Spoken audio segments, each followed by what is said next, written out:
My name is Clara. I am 31 years old, and on the morning that photograph was taken, I was carrying the fate of 700 souls inside the folds of my dress. Not metaphorically, not as poetry, literally, in the stitching of my collar, in the placement of my fingers, in the angle of my chin above that ivory silk. The man behind the camera saw a composed black woman draped in luxury, a curiosity, a decoration for his Confederate parlor wall. What he could not see, what none of them could ever see, was that I was a weapon, loaded, aimed, and already fired. If this story is already pulling at something inside you, stay with me. Because what I am about to tell you goes deeper than anything you learned in a history classroom. I have carried this for a long time, and I need people like you, people who still believe that the truth deserves to be heard, to help me tell it. If you are watching this and you feel it in your chest, please subscribe to this channel. It costs you nothing, and it means everything to a family that puts these stories together with love and very little else. Leave a comment below and tell me where you are watching from, whether you are in Texas, in London, in Paris, in Rome. I want to know that this reached you. Like this video so that others can find it too. Because these women were erased from history once. We will not let that happen again. Not today. Not while we are still here, still watching, still remembering together. There is something I need you to understand before I tell you the rest. That photograph still exists. It sits in a museum somewhere, labeled 3 Unidentified Women, Charleston, 1863. Unidentified, as if we were furniture, as if we were smoke. But if you look closely, if you truly look, you will see it. The secret that nearly cost us our lives. The message we sent directly to Harriet Tubman, disguised as obedience, smuggled inside beauty, hidden in plain sight beneath the flash of a magnesium lamp. And what happened the week after that shutter clicked changed everything. Charleston in October had a smell that never left you. Salt water and jasmine fighting against something darker underneath, wood rot, iron rust, and the particular heaviness of air that has absorbed too much human suffering. I lived in the back quarters of the Whitmore estate, a narrow room with a single window that faced a brick wall.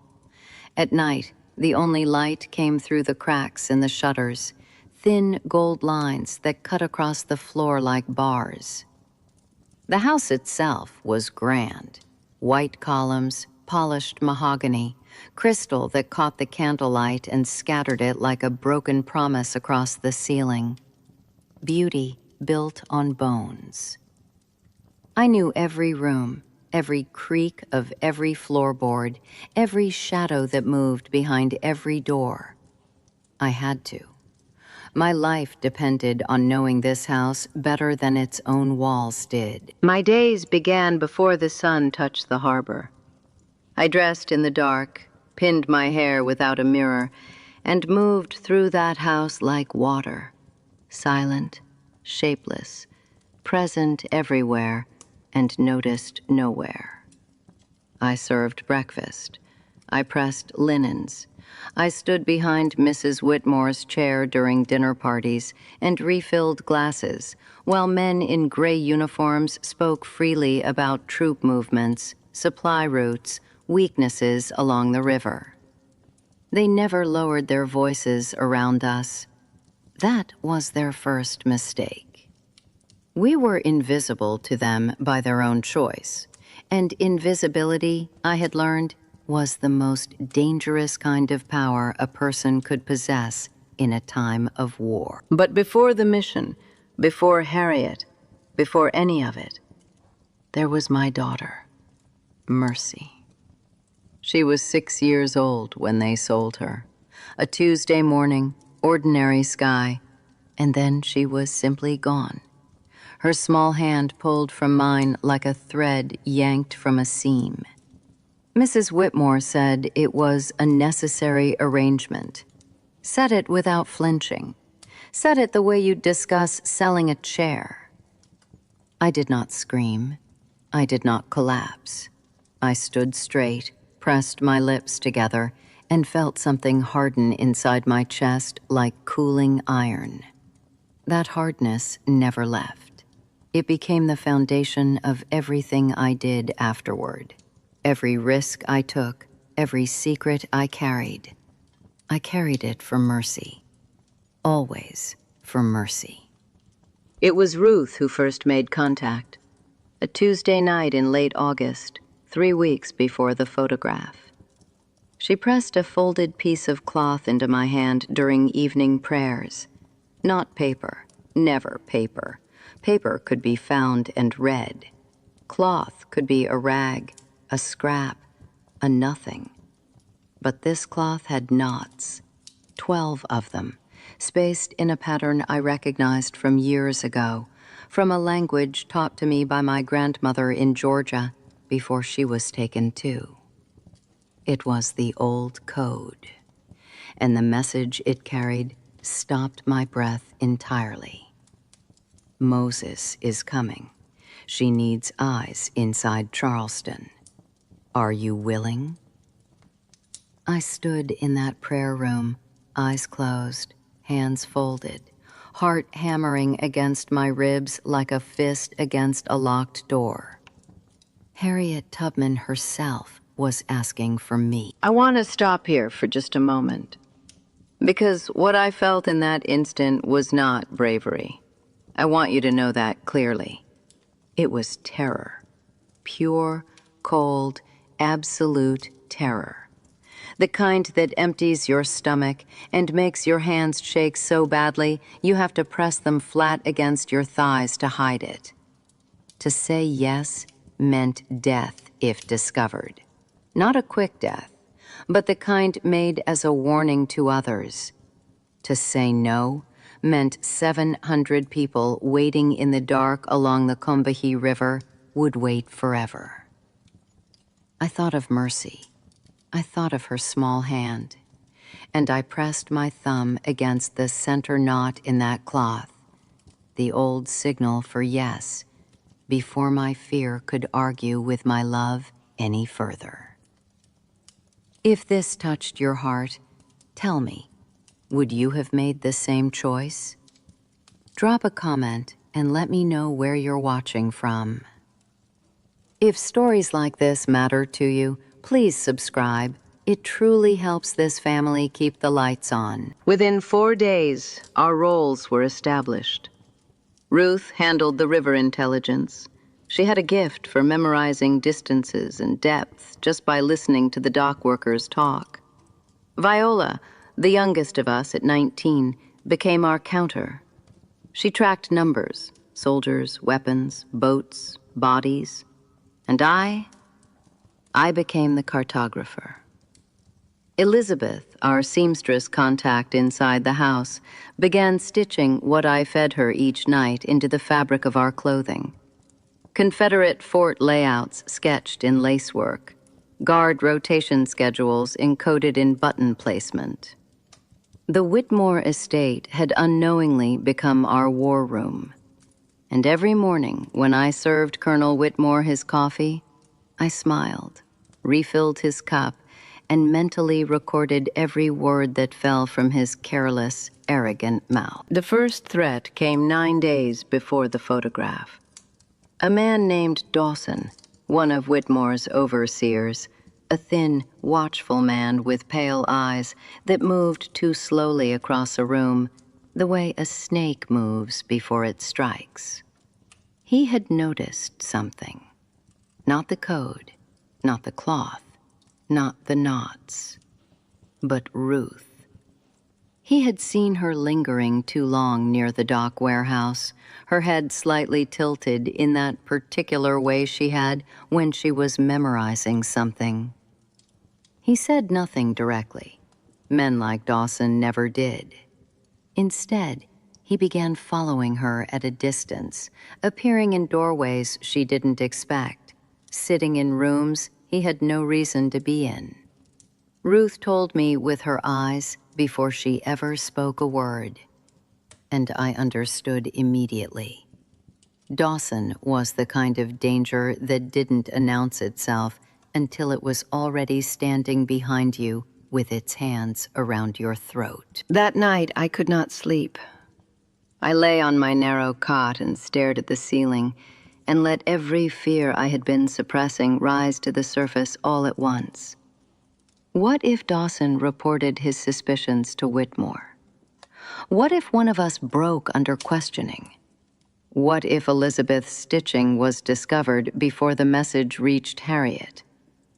And beneath all of those fears, quieter but sharper than the rest, what if I survived all of this and Mercy was still gone? What if freedom came and she was somewhere too far to find? I pressed my fist against my mouth in the dark and breathed slowly, deliberately, the way my grandmother taught me when the world became too loud inside my skull. "You are still here," she used to say. "As long as you are still here, there is still a chance." I held on to that. It was thin comfort, but it was the only kind available to me that night. 3 days later, Dawson made his move. He cornered Viola in the narrow hallway outside the linen closet, blocked her path with his arm against the wall, and spoke quietly enough that no one else could hear. He told her he knew she had been counting things she had no business counting. He told her he was a patient man, but not infinitely so. Viola looked at the floor, nodded slowly, said nothing. She came to me an hour later, her hands completely steady, her voice completely flat, and repeated every word he had said verbatim. That steadiness frightened me more than trembling would have. Viola had gone somewhere cold inside herself, a place young women should never have to discover exists within them. I held her hands and told her we were close. 1 more week. I did not tell her what I was actually thinking, that Dawson had just shortened our margin for survival from weeks to days. Then the river flooded. An early autumn storm rolled off the Atlantic with no warning, and the Combahee rose faster than anyone anticipated, swallowing the markers Ruth had memorized, reshaping the banks, repositioning sandbars that Harriet's boats would need to navigate in darkness. Everything we had mapped was now partially wrong. We had no way to send corrections through normal channels. The cloth messenger system required days we no longer had. And simultaneously, Colonel Whitmore announced that additional Confederate patrol boats would begin night sweeps of the river starting the following Monday, exactly when the operation was planned. I stood behind his chair at dinner when he made that announcement, pouring wine I wanted to throw across the table, keeping my face smooth as still water while my mind screamed.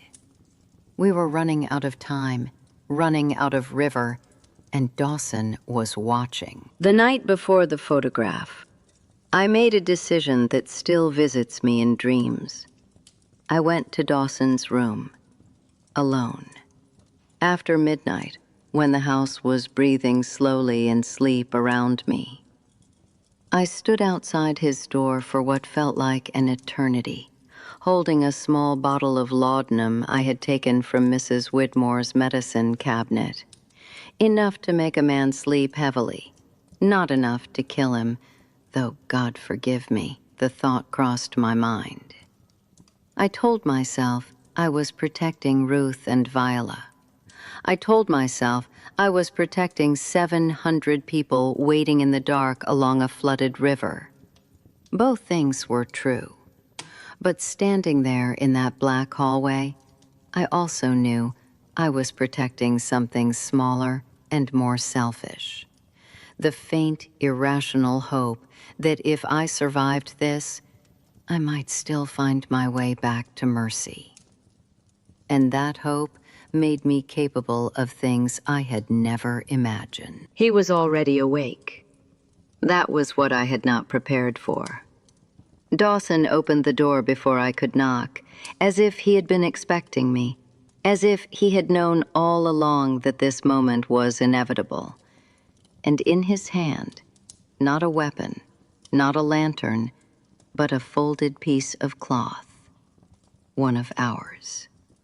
My heart stopped so completely I was surprised I remained standing. He looked at me for a long moment, those pale eyes steady and unreadable. And then he said something I have turned over in my mind every single day since. I lost a son at Bull Run, fighting for these people. And I have been asking God ever since what I was supposed to do with that.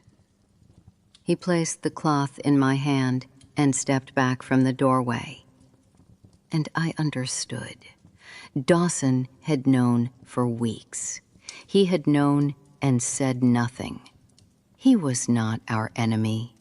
He was a broken man looking for a reason to believe his son had not died for nothing. Everything rearranged itself in my mind, like furniture moved in a dark room. Suddenly, I could see the shape of things clearly for the first time. Dawson's watching had not been surveillance. It had been protection. The times he appeared in unexpected doorways, he had been intercepting other eyes, drawing attention toward himself and away from us.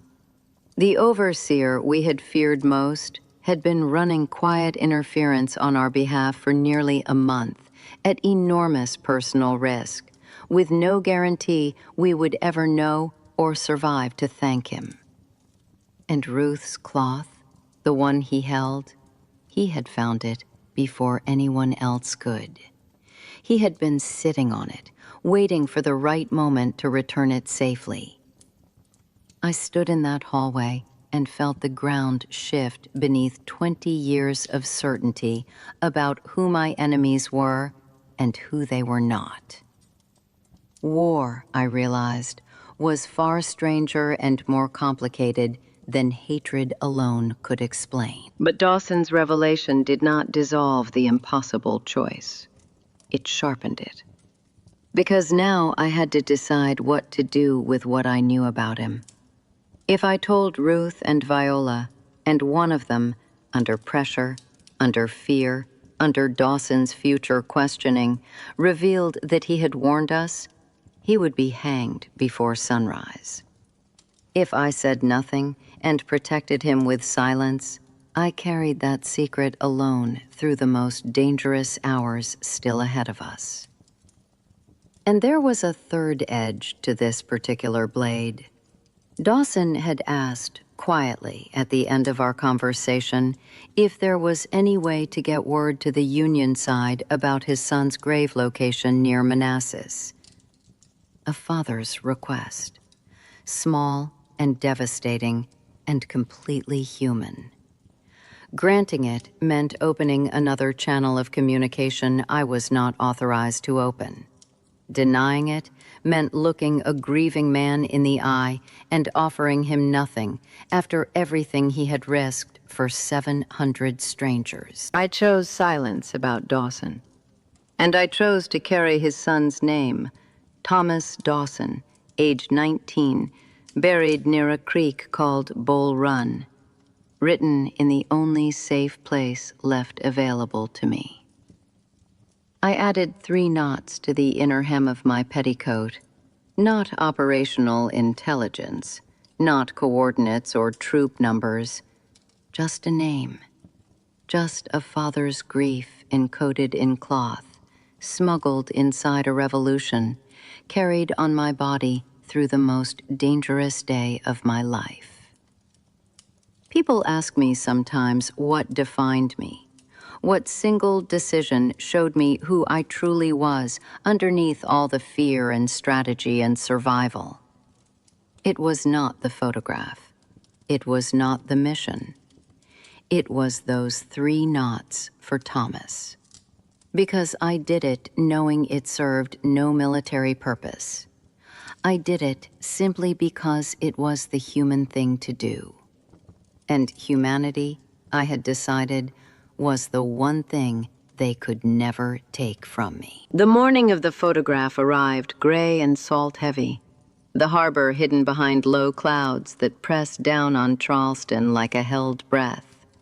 Mr. Whitmore positioned us himself, adjusting the angle of Viola's shoulders, tilting Ruth's chin upward with one finger beneath her jaw as casually as a man arranges candlesticks on a mantel. I watched his hands touch my sister's and felt something volcanic move through my chest. But I kept my face smooth, my eyes soft, my posture perfect. And then, while he disappeared beneath his camera cloth, we worked. 30 seconds of stillness that contained a lifetime of precision.